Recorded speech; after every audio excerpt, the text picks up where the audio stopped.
Magandang araw po sa inyong lahat mga kababayan at welcome back dito po sa Pinas News Review at eto nga mga kababayan, paktay na. Nako, matindi to, grabe, damay-damay na to. Yan po mga kababayan ang ating alamin at bibigyan ng reaksyon sa video ito.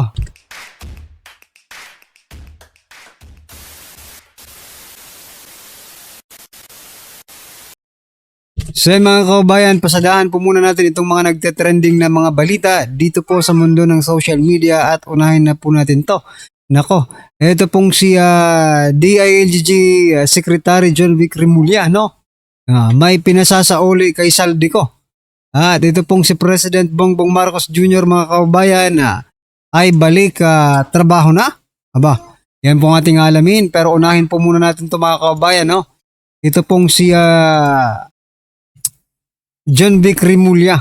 Sabi po kasi dito ni SILG John Vic Remulla, 59 billion pinasasauli ni John Vic kay Saldico bago sila mag-usap. Aba, bago pala mag-usap magsasauli muna ng 59 billion. Ito po ang diretsahang hamon na binitiwan ni Interior Secretary John Vic Remulla laban kay dating ako Bicol Party List Representative Saldico. Ayon po kay Secretary Remulla, kung siya lamang ang masusunod, bukas siyang makipag-usap kay Ko.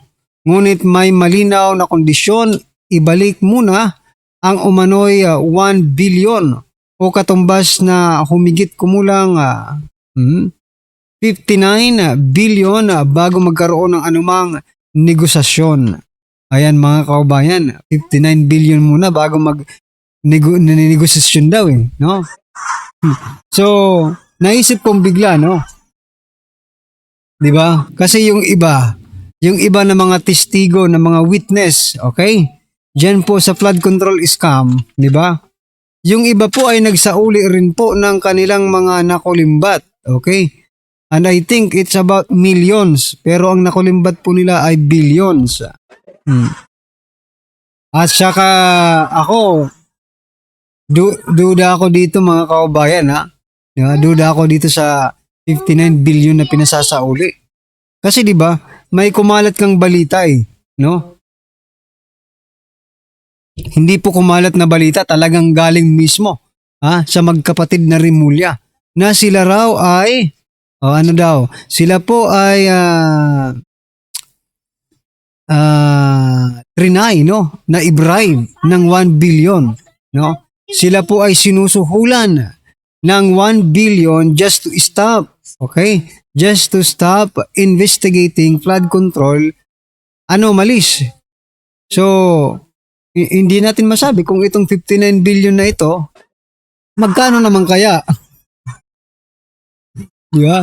Ang tanong, ilang maleta ang mapupunta sa mabubuting bulsa? Okay? For example lang, magbayad si Saldico or magsauli si Saldico ng 59 billion. Okay? Magkano kaya talaga ang mapupunta sa ating kaban, sa ibabalik sa National Treasury? At magkano naman kaya ang commission? Hindi, no? Magkano naman kaya ang mapupunta sa mga taong tumulong para makapagpabalik, okay, ng 59 billion. Kayo ba mga kababayan, naniniwala ba kayo na ito ay talagang pure na pagpapasauli lang? Diba? Ang hirap no? Deal or no deal daw mga kababayan. Parang ano to Saldico 59 billion deal or no deal.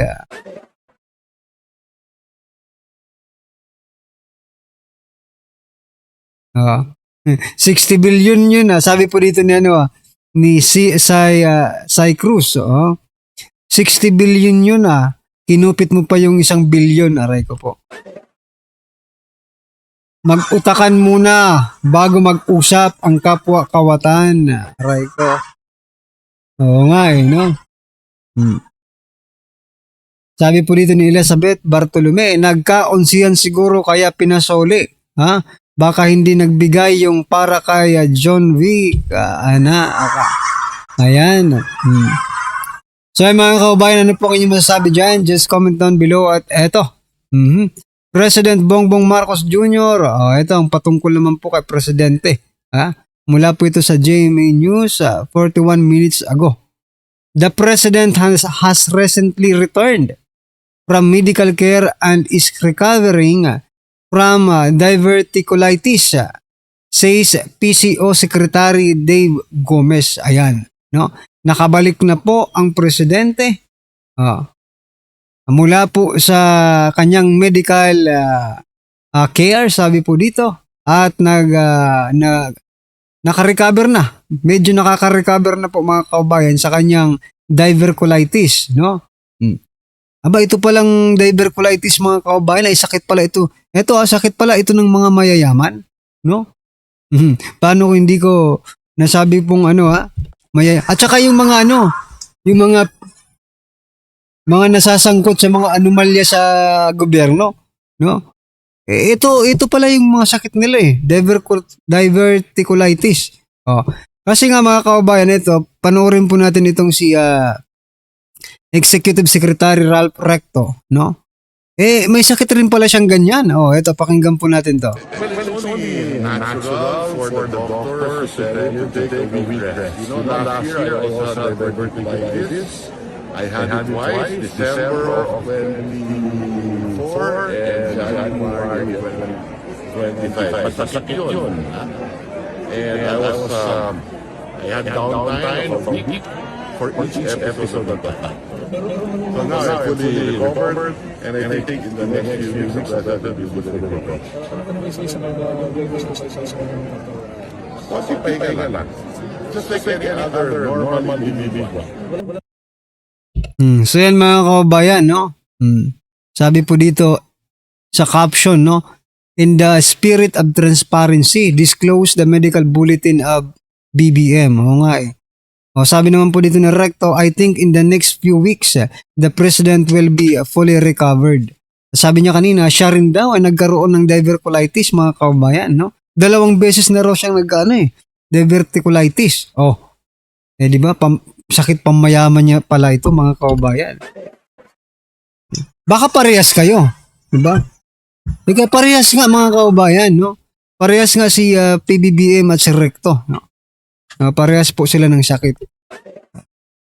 Di ko lang alam yung lifestyle nila kung parehas din ba. Addictus din ba ito? Nagtatanong lang baka mamaya kasi may mga common factors, may mga common element, no? Na, di ba? Bakit parehas sila ng sakit, di ba? Parehas sila ng ganyan, di ba? Para silang magnanana, di ba? Anyway, kayong mga mayayaman, huwag niyong gayahin to.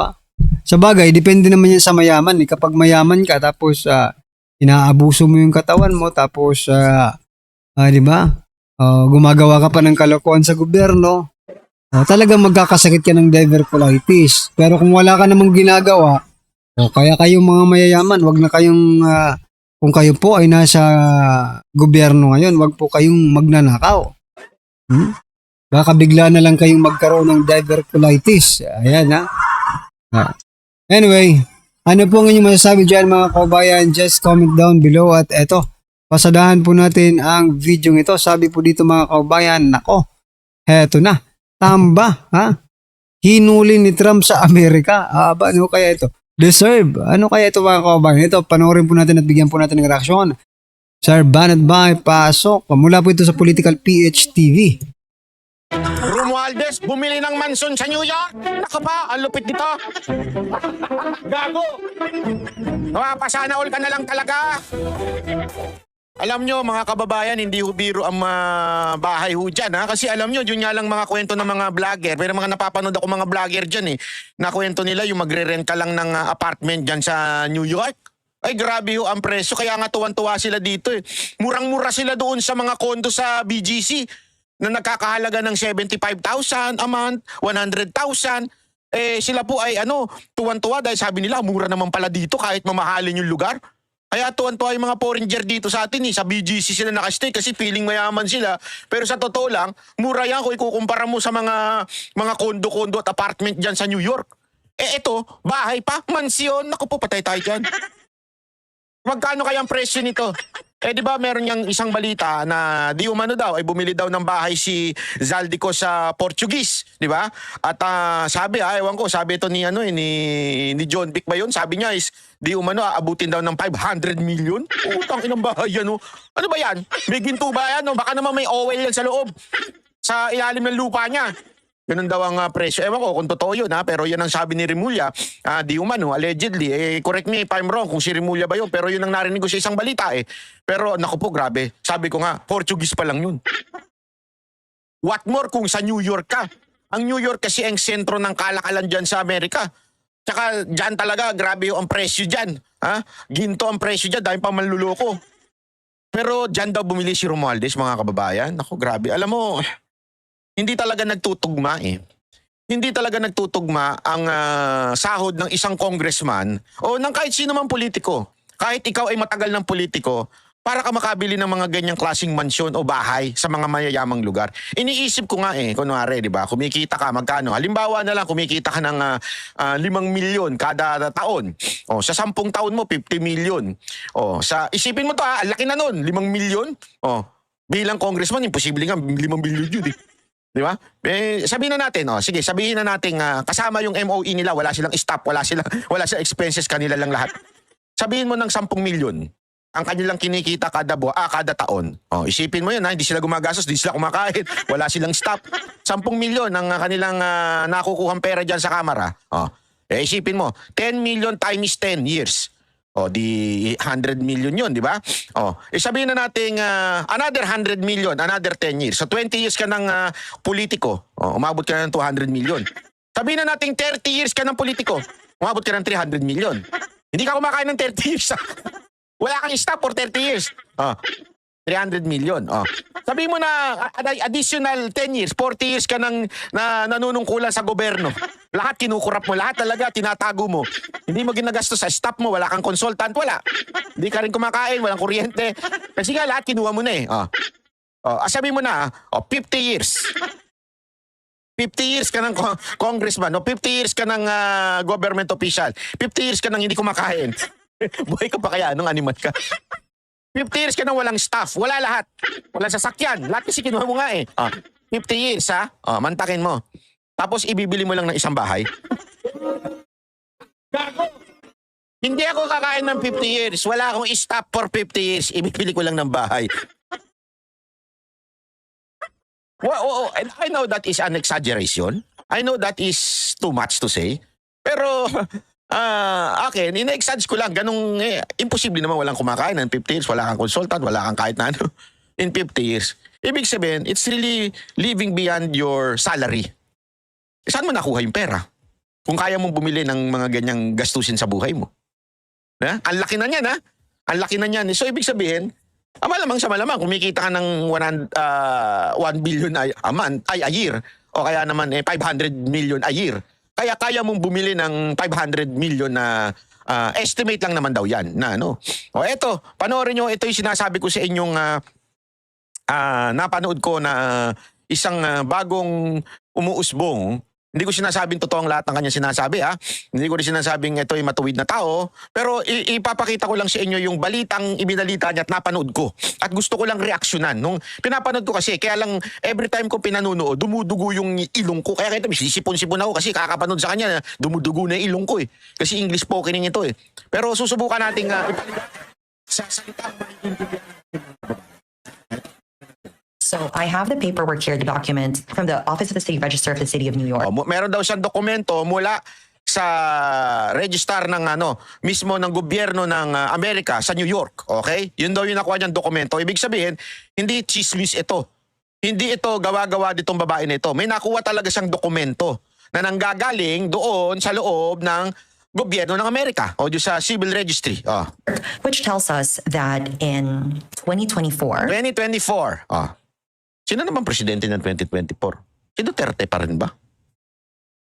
Sino? Si Marcos. Ang tanong, sino speaker nun? Si Romualdez. 2024 siya nakabili. Mantakin mo. Hindi 2022. Hindi ng mga nakaraang taon niya. 2024 siya nakabili. Hay! Ferdinand Martin G. Romualdez Nako po. asked the administrator of the estate of his father, Benjamin Romualdez, Nako. acquired a property in Manhattan, Manhattan. on 465 Park Avenue. Naku po, ni-reveal. Ni-reveal ni ate. Pero kasi sa kanila, public document yan eh. Kaya nga siya nakakuha eh. Hindi naman niya ninakaw eh. Public document yan. Hiningi niya yan. So nakakuha, merong bahay daw di umano dyan si Romualdez. Okay? Eh, yan po yung report ng babae. Unit 28A, New York, New York. But the one thing that raises eyebrows about this transaction is that it was a no consideration Ang nagpataas daw ng kanyang kilay. Ate, yan. Yan ganyang itsura. Pinataas ang kilay. Ha? Yan ang ganyang itsura. Okay? transfer. What does that mean? Real estate. Sandali, But the ayan one na. thing that raises eyebrows about this transaction is that it was a no consideration transfer. No consideration transfer. Para sa kaalaman natin, tatanong natin yan kay ChatGPT. Hoy, ChatGPT, makinig ka. Madali lang ha. Baka sabihin nyo, niloloko ko eh. ChatGPT. ChatGPT, makinig ka ha, kasi naka-video ko ngayon. Magka magsasabi ng kung ano-ano. Yung tanong ko lang ang sasagutin mo. Ano yung no consideration transfer na tinatawag dyan sa Amerika? Okay, sure. Narinig kita at malinaw naman. Sige, tutok tayo dyan sa tanong mo. Yung tinatawag na no consideration transfer sa US, basically ibig sabihin nun ay yung paglilipat ng ari-arian o property na walang pera o anumang halaga ng kapalit. Parang regalo siya o donasyon. So kung may isang tao na magpapasa ng property niya sa ibang tao nang walang bayad, yun ang tawag nila. Nice ba yan? Ayos yun ah. Okay, mamaya na uli. Magsalita. Miss, kasi alam niya na yung personal na buhay ko. Delikado ba kami magsalita? O, tumahay ka na ba? Ganun eh. Video ka ng video. Ganun eh. Kakaya naman, di ba? Yung sabihin daw na no consideration transfer, binigay lang ng birang buhay. Binigyan ka ng bahay. Hayop! Ang lupit mo rin, ano? Binigyan ka ng bahay. Talay. What does that mean? Real estate lawyers that I've spoken to say that a no Real estate lawyer Si ChatGPT lang pwede na, kailangan pa magtanong sa real estate lawyer. Mga kababayan, kung gusto nyo na magtanong at malaman, si ChatGPT po nagtatagalog yan, kaya pwede nyo tanongin, oy, ano ba yung ano to? Ganyan ha. Para kasi alam mo, sa totoo lang, we should use AI for us to learn. Although, let's double check kasi sometimes medyo nagkakamali si AI. So, talagang bubusisiin mo siya pagka medyo may duda ka doon sa tanong. Di ba? Pero yan, simpleng no consideration transfer is yung binigay. consideration transfer means that this luxurious apartment unit was gifted. A no consideration transfer is used for gifts or donations, and it appears in the paperwork that the property Gift or donations. Okay? Yun daw ang ibig sabihin yan. was gifted to the estate of Benjamin Romualdez, received by Representative Martin Romualdez. Although it Pirmado pa. So talagang totoo yung dokumento. Sabi nitong babae na ito. does not say in the paperwork why it was donated to them, which So hindi daw sinasabi kung bakit. lawyers have told me is slightly suspicious because Dahil daw doon sa walang binigay na paliwanag kung bakit siya dinonata ng isang bahay o apartment. Kasi yung apartment nila dyan, para sa atin considered na bahay yung itsura, malaki-laki. Hindi katulad sa pag sinabi mong apartment sa atin, yung studio type lang eh. Okay? who is donating high-end, high-value New York City properties to strangers. And the affidavit that is also Sabi niya, sino ba naman ang gago? Wala yung gago. Sino ba namang ulul na magbibigay lang ng apartment sa isang luxurious na lugar? Manhattan, New York. Ito kasi yung, pag alam mo ang New York, maraming itsura ang New York. Okay, merong New York is iba yung New York na yun, yung mga ghetto New York yun. Pag sinabi mo Manhattan, ito yung mga mamahalin, dito yung mga sosyalin, dito yung mga nakatsinelas ng Hermes. Natunay ha, hindi yung mga peke. Ang daming Hermes na peke ngayon, lahat naka-ets. Yung mga, alam mo yung mga sandals sila na naka-ets lang? Tapos mamamalengke? Huwag kayo maniniwalang tunay yun. Alam nyo ba kung magkano presyo ng tsinelas na yun? Ang mahal tapos ikakadkad mo lang sa putik tsaka sa palengke. Yung mga naka-Hermes sa palengke, matik yan, peke. So yan mga kababayan, ano po ang inyong opinion, reaksyon patungkol po sa video ito? Maraming salamat po. Please don't forget to like the video. No, paki-comment na lang po ng opinion nyo. Maraming salamat po.